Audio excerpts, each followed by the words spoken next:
여러분 반갑습니다. 이어령입니다. 오늘 제 앞에 앉아 계신 여러분의 얼굴을 보니 마치 어제의 저를 보는 것 같아 마음이 시립니다. 우리는 누구나 나이를 먹고 어느덧 인생의 황혼기에 접어들게 되지요. 그런데 말입니다. 제가 평생 글을 쓰고 말을 하며 살아오다 보니 생의 끝자락에 서서야 비로소 깨닫게 된 아주 무서운 진실이 하나 있습니다. 오늘 제가 여러분께 조금은 아프고 어쩌면 무겁게 들릴지 모를 이야기를 하려 합니다. 바로 타인의 가정사에 대한 참견에 관한 것입니다. 특히 예순을 넘긴 여러분께 드리는 엄중한 경고이기도 합니다. 내가 다 너 잘되라고 하는 소리야.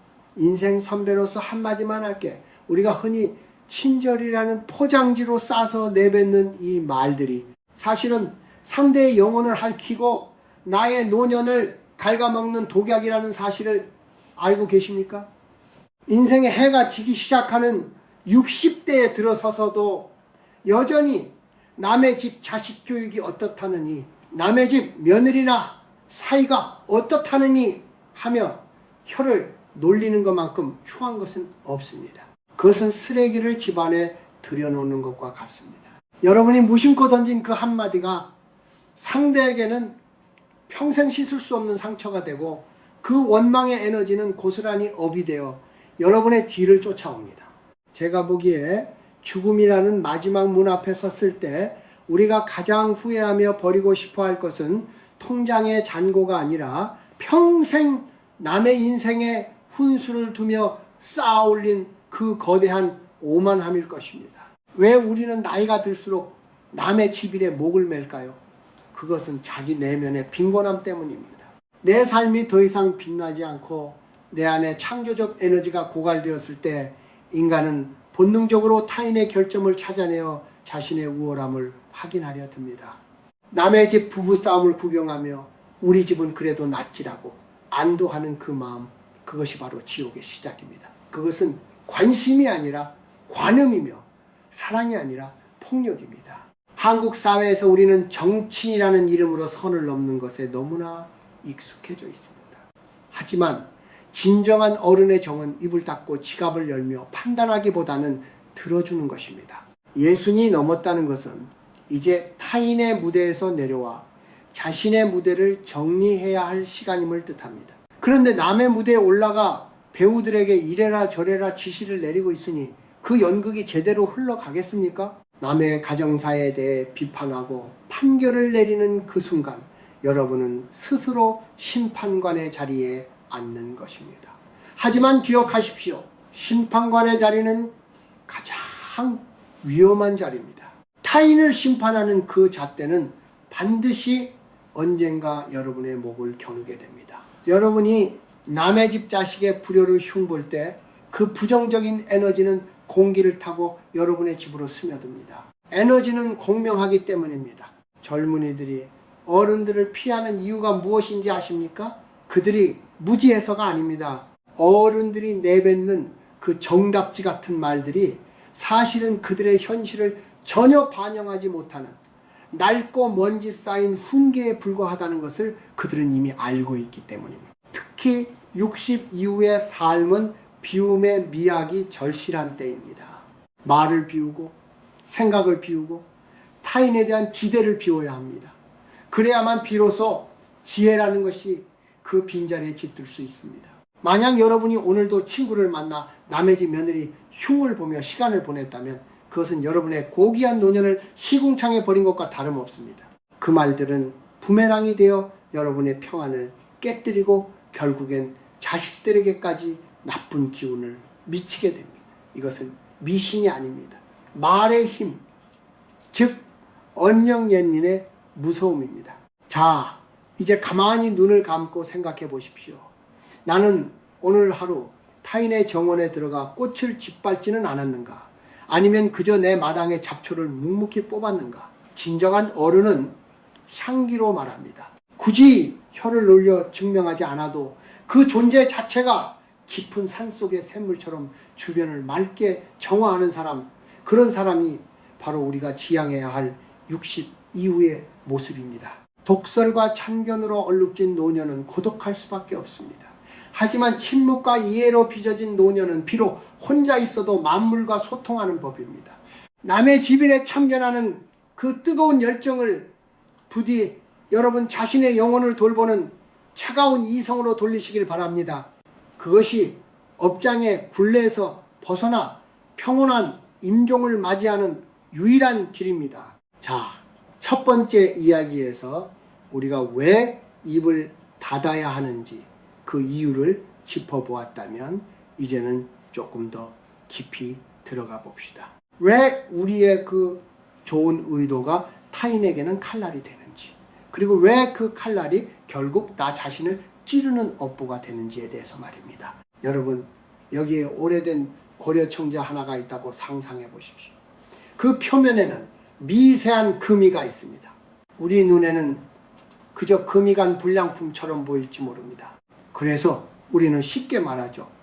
이걸 왜 이대로 두나? 접착제로 붙이든가 아니면 버리고 새 걸 사지. 그런데 말입니다. 그 금이 왜 생겼는지 여러분은 아십니까? 그 도자기가 구워질 때 가마 안에서 어떤 불길을 견뎠는지, 세월의 풍파 속에서 어떤 충격을 온몸으로 받아내며 버텨왔는지 우리는 모릅니다. 가정사도 이와 같습니다. 어느 집이나 겉으로는 멀쩡해 보여도 속에는 저마다의 금이 가 있습니다. 부부 사이에 말 못할 사정, 부모와 자식 간에 얽히고 설킨 감정의 실타래, 그것은 그들만이 오롯이 짊어지고 가야 할 운명의 무게입니다. 그런데 예수니 너문 우리가 그 깊이를 다 알지도 못하면서 자고로 자식은 엄하게 키워야 해 라거나 여자가 참아야 집안이 평안하지 같은 얄팍한 잣대를 들이댑니다. 이것은 마치 남의 집 제사상에 올라가 감 놓아라 배 놓아라 하는 것보다 훨씬 더 무례하고 위험한 짓입니다. 한국 사람들은 유독 공감과 취조를 혼동하곤 합니다. 누군가 힘들다고 하면 가만히 손을 잡아주는 것이 아니라, 그래서 도대체 왜 그런 일이 생긴 거야? 네가 뭘 잘못했길래? 라며 원인을 분석하려 듭니다. 특히 나이가 들수록 우리는 자신의 경험이 절대적 정답이라고 믿는 함정에 빠지기 쉽습니다. 내가 살아보니 그렇더라는 말처럼 무서운 독단은 없습니다. 여러분의 60년과 그 사람의 30년은 서로 다른 우주입니다. 당신의 우주에서 통했던 법칙이 그 사람의 우주에서는 파멸의 원인이 될 수 있다는 사실을 왜 모릅니까? 제가 젊은 시절 어느 지혜로운 노인에게 들은 이야기가 있습니다. 남의 집 비극을 두고 혀를 차는 행위는 그 비극의 에너지를 자기 집 안방으로 초청하는 것과 같다고 하더군요. 우리가 누군가의 이혼 소식이나 사업 실패를 두고 우심내 그럴 줄 알았지라고 말하는 순간 그 오만한 마음은 우주의 질서를 거스르게 됩니다.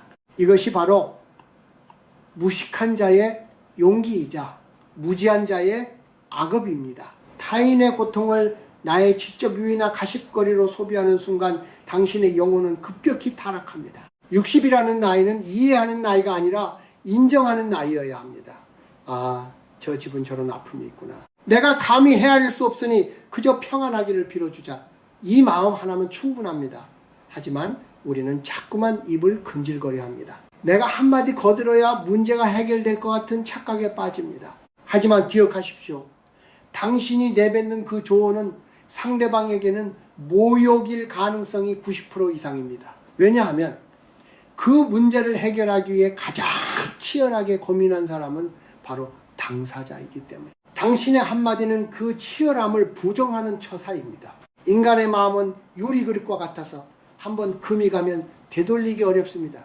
특히 자존심이 강한 한국 사회에서 누군가에게 가정의 치부를 드러냈다는 것은 그 자체로 큰 용기이거나 아니면 비명이기도 합니다. 그런데 그 비명 소리에 대고 네 잘못도 크네라고 판결을 내리는 것은 물에 빠진 사람에게 수용 못한다고 꾸짖는 것과 무엇이 다릅니까?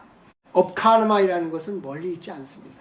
남의 눈에 눈물 나게 하면 내 눈에는 피눈물 난다는 옛말 틀린 것 하나 없습니다.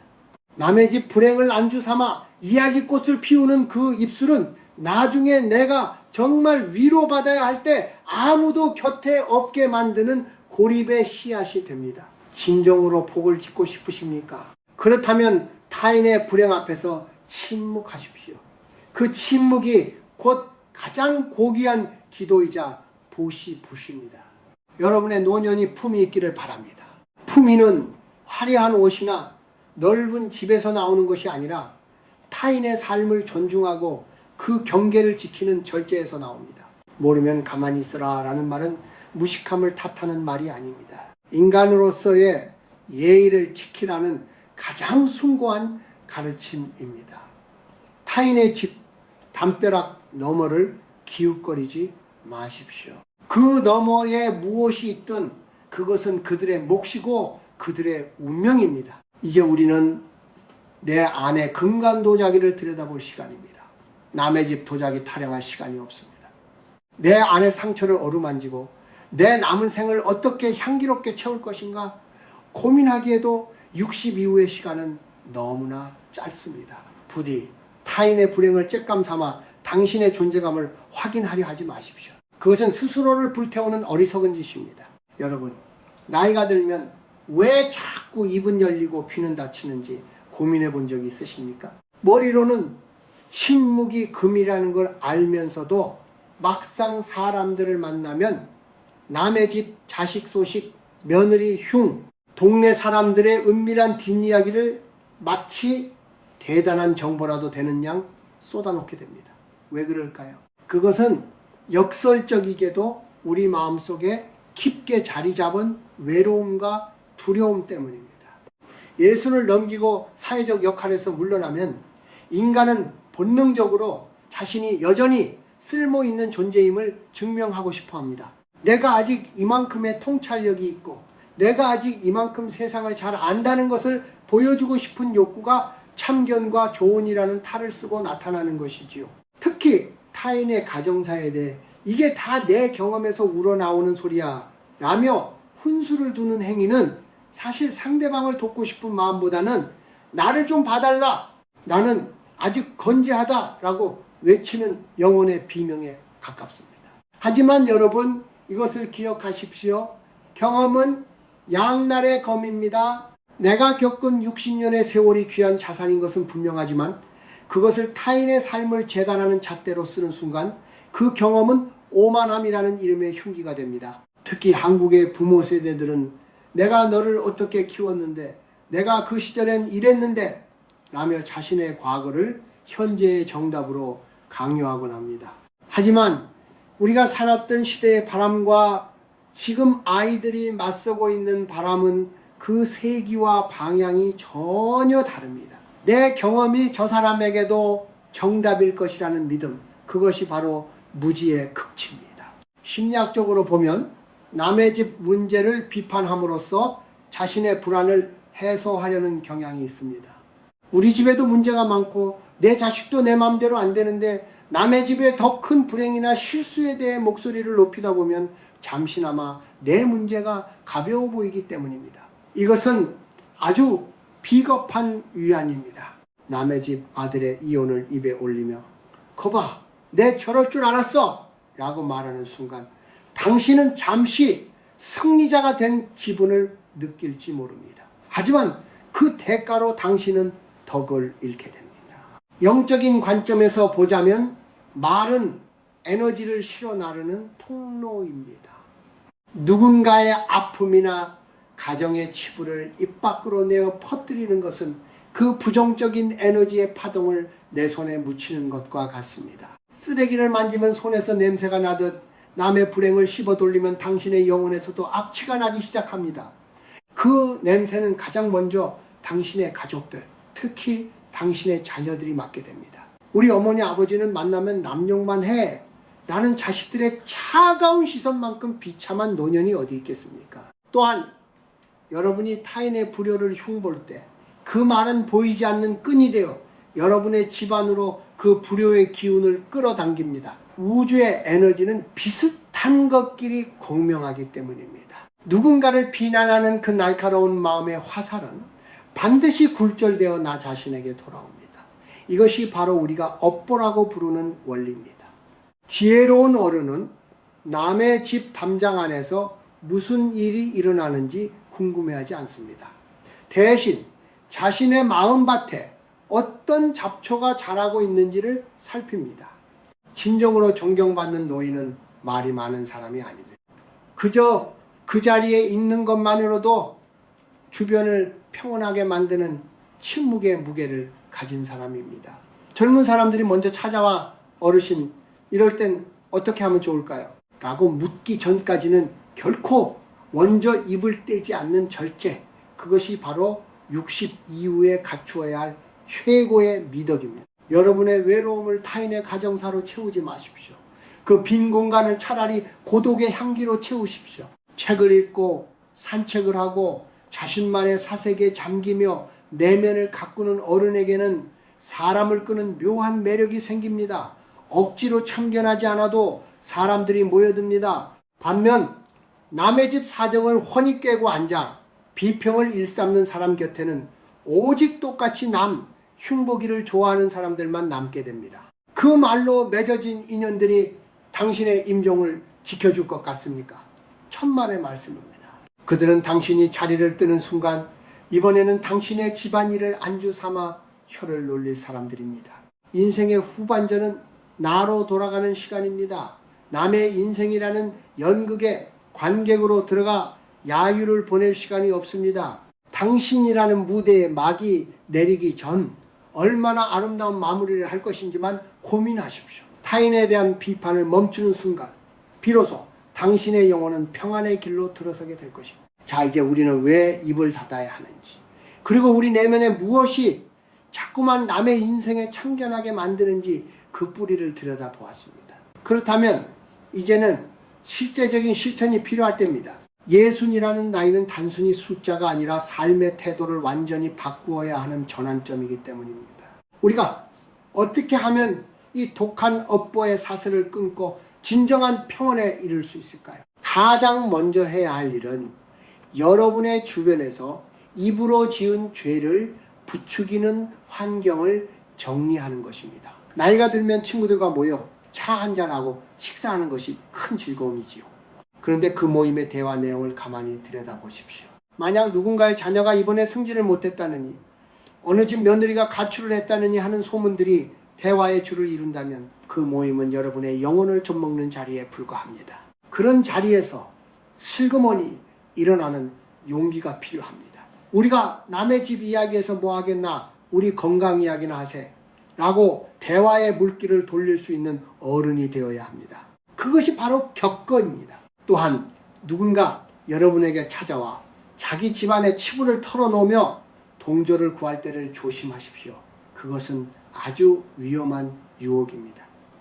상대방이 자기 남편이나 자식을 흉본다고 해서 여러분까지 맞아, 그놈 참 못됐네라고 맞장구를 치는 순간 당신은 그 집안의 불행의 공범이 되는 것입니다. 그때는 그저 묵묵히 들어만 주십시오. 판결을 내지 말고 참 마음이 고단하겠구나 라는 한마디로 그 사람의 감정만 어루만져 주십시오. 비판하지 않는 귀를 가진 것만으로도 당신은 그에게 성자성과 같은 존재가 될 수 있습니다. 우리가 버려야 할 언어 습관 중 가장 독한 것은 만약 나라면 이라는 가정법입니다. 만약 나라면 그런 자식은 당장 내쫓았어. 만약 나라면 그렇게 안 살지. 여러분, 이것은 아주 오만한 생각입니다. 여러분은 결코 그 사람이 될 수 없습니다. 그 사람이 처한 경제적 상황, 그가 살아온 상처 입은 어린 시절, 그리고 그 가문의 내밀한 역사를 당신은 1%도 알지 못합니다. 만약 나라면 이라는 말은 상대방의 고통스러운 선택을 한순간에 어리석은 것으로 치부해버리는 잔인한 칼날입니다. 이 말을 버리는 것만으로도 여러분의 업장은 반으로 줄어들 것입니다. 더불어 우리가 버려야 할 것은 비교하는 마음입니다. 내 자식이 남의 집 자식보다 잘나야 한다는 마음, 내 노후가 친구의 노후보다 화려해야 한다는 마음이 결국 남의 집을 기웃거리게 만듭니다. 비교는 행복을 훔치는 도둑일 뿐만 아니라 불필요한 참견을 낳는 어미입니다. 남의 집 정원에 핀 장미를 시기하지 마십시오. 당신의 마당에 핀 이른모를 들고 또 당신이 정성껏 물을 주면 세상 무엇보다 아름다운 향기를 내뿜습니다. 그렇다면 비워진 입과 마음에는 무엇을 채워야 할까요? 저는 자기 돌봄을 권합니다. 60 이후에는 남을 가르치려 들지 말고 자기 자신을 가르쳐야 합니다. 평생 가족을 위해 사느라 잊고 지냈던 자신의 취미, 배우고 싶었던 외국어나 악기, 혹은 매일 정해진 시간에 하는 명상이나 기도, 이런 것들로 시간을 채우십시오. 자신의 내면이 풍요로운 사람은 남의 집 곳간이 비었는지 찾는지 궁금해할 틈이 없습니다. 고독을 즐길 줄 아는 어른은 결코 타인의 인생에 무례하게 발을 들이지 않습니다. 마지막으로 누군가 여러분을 모욕하거나 여러분의 가정사에 대해 무례한 말을 던질 때의 대처법도 익혀두어야 합니다. 그때 같이 화를 내며 상대의 치부를 들춰내는 것은 똑같은 수준으로 떨어지는 길입니다. 그저 미소 지으며 그렇게 보일 수도 있겠군요. 하지만 그것은 저희가 풀어야 할 숙제입니다. 라고 품위 있게 선을 그으십시오. 침묵은 때로 어떤 포효보다 강력한 힘을 가집니다. 당신이 흔들리지 않을 때 무례한 비판은 갈 곳을 잃고 던진 사람에게로 되돌아갑니다. 여러분, 인생의 가을은 열매를 맺는 시기이지 낙엽을 헤집어 먼지를 일으키는 시기가 아닙니다. 말을 줄이고 기도를 늘리십시오. 비판을 줄이고 이해를 넓히십시오. 여러분의 입술이 타인의 허물을 씻는 도구가 아니라 세상을 축복하고 스스로를 위로하는 성전이 되게 하십시오. 그것이 바로 60 이후 우리가 가야 할 진정한 인간의 길입니다.